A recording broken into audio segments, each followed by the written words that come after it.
അസ്സലാമു അലൈക്കും. അമാനി മൗലവി തഫ്സീർ വായന ഭാഗം 12. നേരെതിരിച്ച് ഖുർആൻ വാക്യങ്ങളിൽ നിന്ന് ഖുർആൻ്റെ അവതരണോദ്ദേശ്യം നല്ലപോലെ ഗ്രഹിക്കുക. ഒന്ന് രണ്ടു സംഗതികൾ ഇവിടെ പ്രത്യേകം ശ്രദ്ധാർഹമാകുന്നു. അതായത് ബുദ്ധിയും ശ്രദ്ധയും കൊടുത്തു ചിന്തിക്കുവാനും മനസ്സമാധാനവും ബോധ്യവും വന്നാൽ പഴയതെല്ലാം വിട്ട് ഖുർആൻ്റെ മാർഗദർശനം നിരുപാധികം സ്വീകരിക്കുവാനും തയ്യാറുള്ളവർക്ക് മാത്രമേ ഖുർആൻ ഫലം ചെയ്യുകയുള്ളൂ. സത്യം സ്വീകരിക്കുവാനും നിഷ്പക്ഷമായി ചിന്തിക്കുവാനും തയ്യാറല്ലാത്തവർക്ക് ഖുർആൻ അനുഗ്രഹീതമായി തീരുന്നതല്ല, നേരെ മറിച്ച് കൂടുതൽ നാശനഷ്ടത്തിന് അത് വഴിവെക്കുന്നതുമാണ്.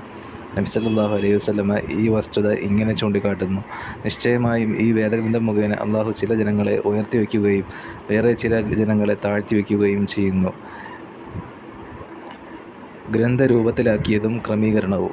സന്ദർഭങ്ങളനുസരിച്ച് കുറേശ്ശെയായി 23 കൊല്ലം കൊണ്ടാണ് ഖുർആൻ്റെ അവതരണം പൂർത്തിയായതെന്ന് പറഞ്ഞുവല്ലോ.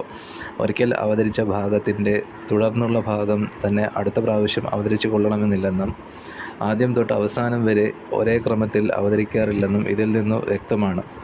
അപ്പോൾ മുഴുവൻ ഭാഗവും അവതരിച്ചു തീരുന്നതിന് മുമ്പ് ഒരേ ഏടിൽ അവ ക്രമപ്രകാരം രേഖപ്പെടുത്തി വയ്ക്കുവാൻ സാധിക്കാതെയിരിക്കുന്നതും സ്വാഭാവികമാണ്. അതത് സമയത്ത് അവതരിക്കുന്ന ഭാഗം എഴുതി വയ്ക്കുവാൻ നബി തിരുമേനി സല്ലല്ലാഹു അലൈഹി വസല്ലമ അവിടുത്തെ എഴുത്തുകാരോട് കൽപ്പിക്കുന്നു. അവരത് എഴുതി സൂക്ഷിക്കുകയും ചെയ്യും. ഇന്നിന്ന ഭാഗം ഇന്നിന്ന സൂറത്തിൻ്റെ ഇന്നിന്ന ഭാഗത്ത് ചേർക്കണമെന്ന് തിരുമേനി അവർക്ക് പ്രത്യേകം നിർദ്ദേശം കൊടുക്കുക പതിവായിരുന്നു. മക്കയിലായിരുന്നപ്പോഴും മദീനയിലായിരുന്നപ്പോഴും തിരുമേനിക്ക് പല എഴുത്തുകാരുമുണ്ടായിരുന്നു.